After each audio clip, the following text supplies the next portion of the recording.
Welcome back to our 6K Sports Sedan Challenge presented by Continental Tire. Today we look at everything wrong with my BMW M5.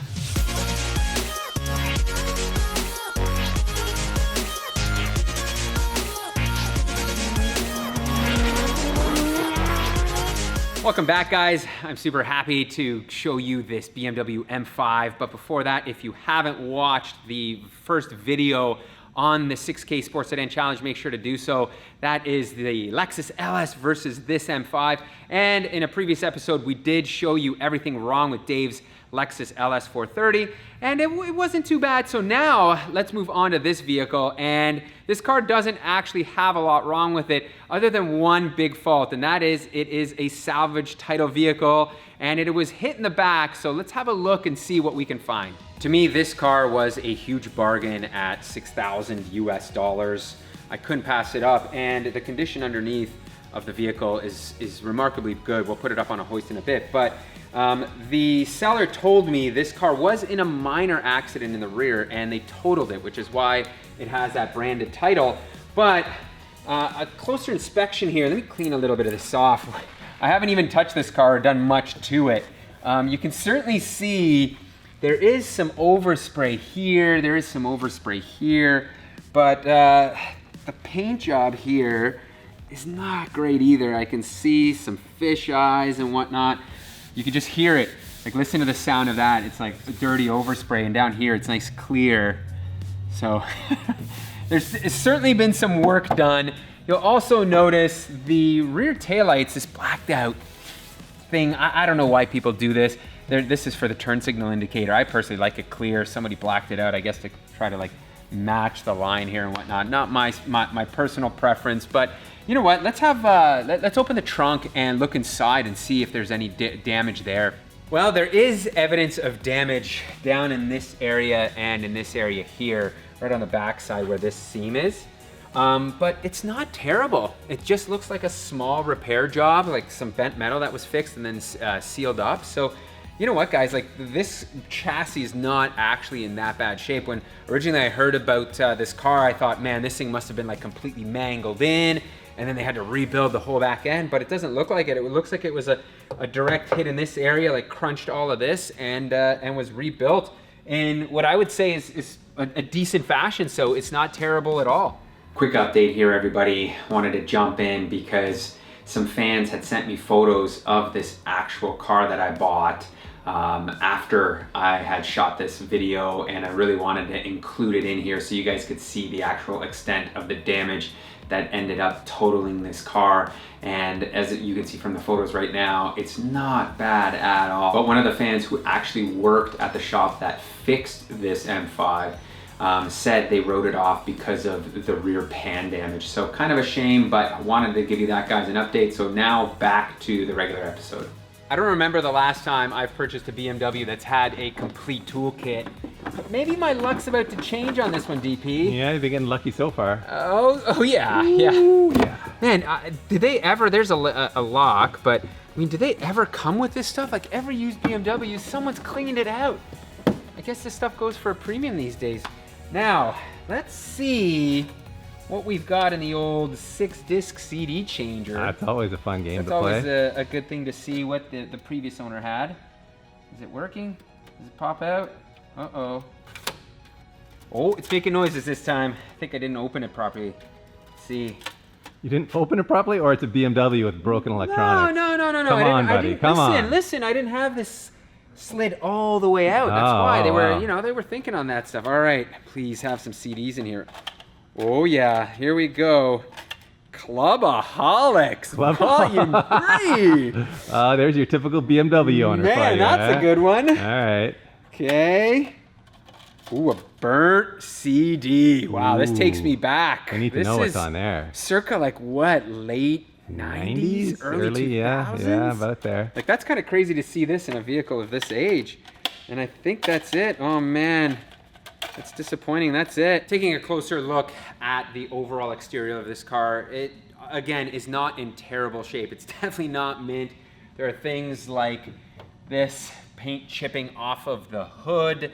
The front bumper has seen better days. It's certainly been repainted. You can see it's cracking down here.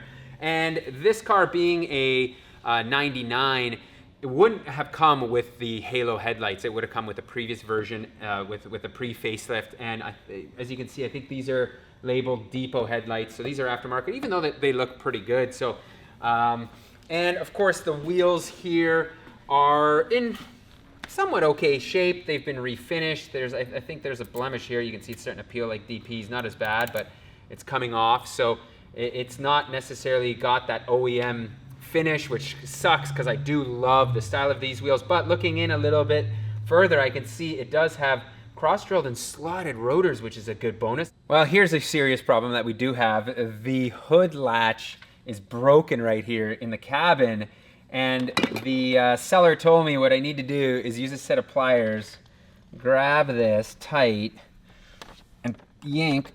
Oh, there, that sound, that's it. So let's go up front now, we can open the hood. Most aftermarket grills have that annoying vinyl, like tricolor, I don't know, the 3 main colors for the M cars. And these are zip ties. Like, check this out.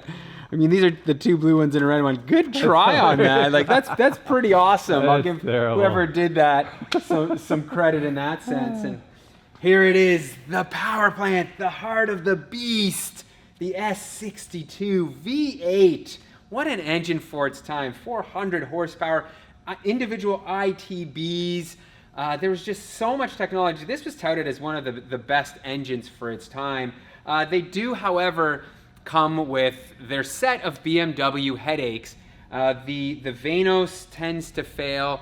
The rod bearings also tend to have issues. The timing chain guides also tend to get brittle and crack and can fall apart. And they do have this weird rattle sometimes on startup, which I don't recall exactly what it was. I think it's like an oil pump accumulator, or it can be the Vanos sometimes. Actually, I would love to get your comments and suggestions as to if there's ways to check if the Vanos is working properly, if the rod bearings have done. I'm going to take an oil sample from this car and send it off to Blackstone, because these guys actually do oil analysis, and I've heard in the BMW world that this is a good way to see if there's any type of metal and residue in your oil, and then you'll know, okay, maybe I do need to do the rod bearings. They're close to the end of their life cycle. But in terms of Vanos or like timing chain stuff, by all means, or the rattle, just let me know in the comments. Uh-oh. Man, these BMWs and their hoods always have little annoyances. So I think the latch system obviously here is broken, and what I need to do is just do this little pry job right here on the latches. Okay, there you go. No problem, right? Just travel everywhere with a screwdriver, Pete. Yeah, that's it. That's You'll be it. fine.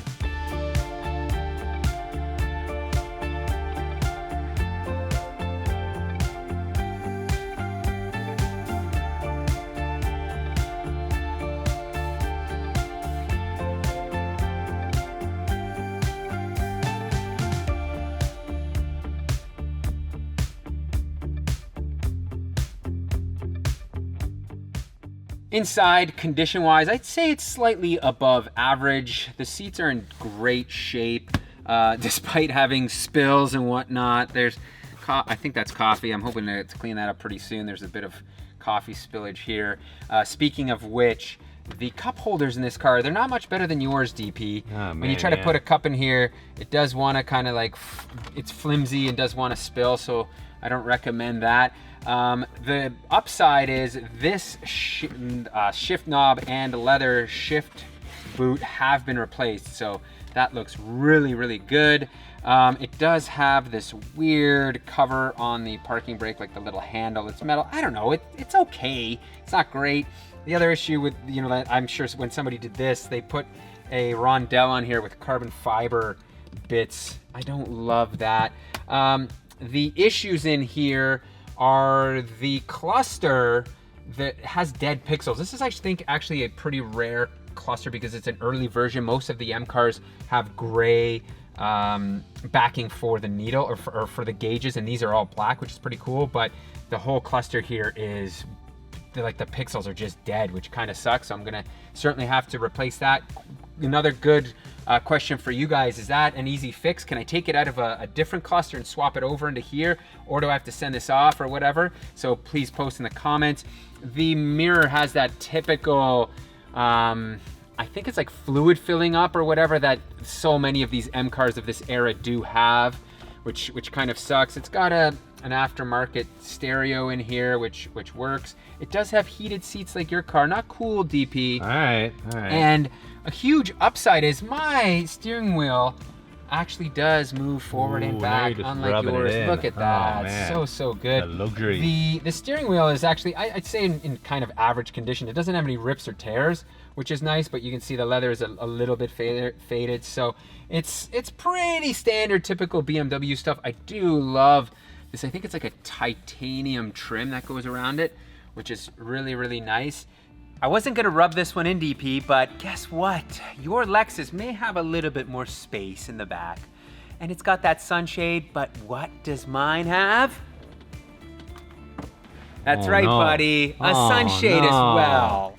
Jumping underneath, wow, this car is remarkably clean for a Rust Belt vehicle. There are no signs of really any major rust in the subframe area. We'll get to a couple spots in the back in a second, but in this area, this thing is like remarkably clean. Like every BMW, there does seem to be a bit of oil leaking around here. The oil pan is not wet though. The drain plug has a little bit of oil on it, but that's about it. I think the oil cooler line, like the reservoir, I'm not 100% sure. I haven't done enough research on this engine yet, but in this area here, it does have a little bit of oil leaking, but that's about it. The transmission is sweaty. I'm not gonna call it wet. All the ball joints and whatnot feel good.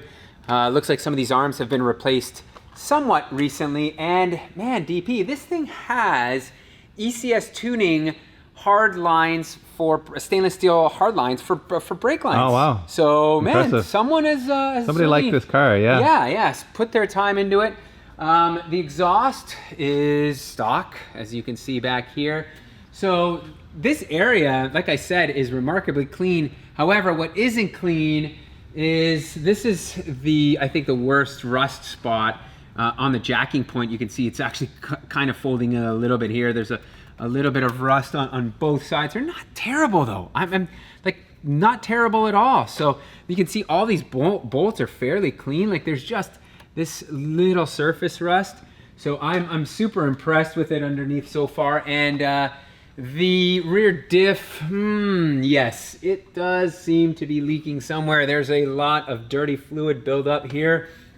And let's look, wow, Coney yellows, shocks in the back here, wow. Those like a factory Coney? Definitely not, my man. No? So once again, someone's upgraded, spent some money on this car. Nice. And getting to that, the one major upgrade is the mufflers here. I don't know what brand this is. They actually don't sound that bad.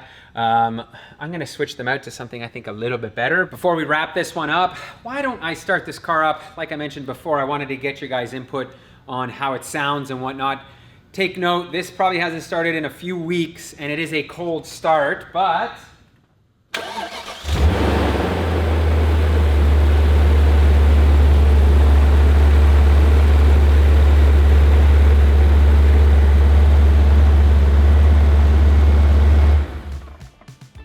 you just heard, it sounds good. I don't hear any real rattles or anything like that. So man, I feel like I've got myself a winner with this engine and a winner in this car. This thing's gonna defeat that LS, easy peasy. So I think that's officially a wrap on this one. Thank you so much for watching, guys. Post in the comments, what do you think? Is this a steal of a car for 6K or not so much? And I'll leave you with one surprise that I haven't mentioned yet. And that is, I'm gonna be swapping everything out of that sedan into this, building the ultimate M5 station wagon.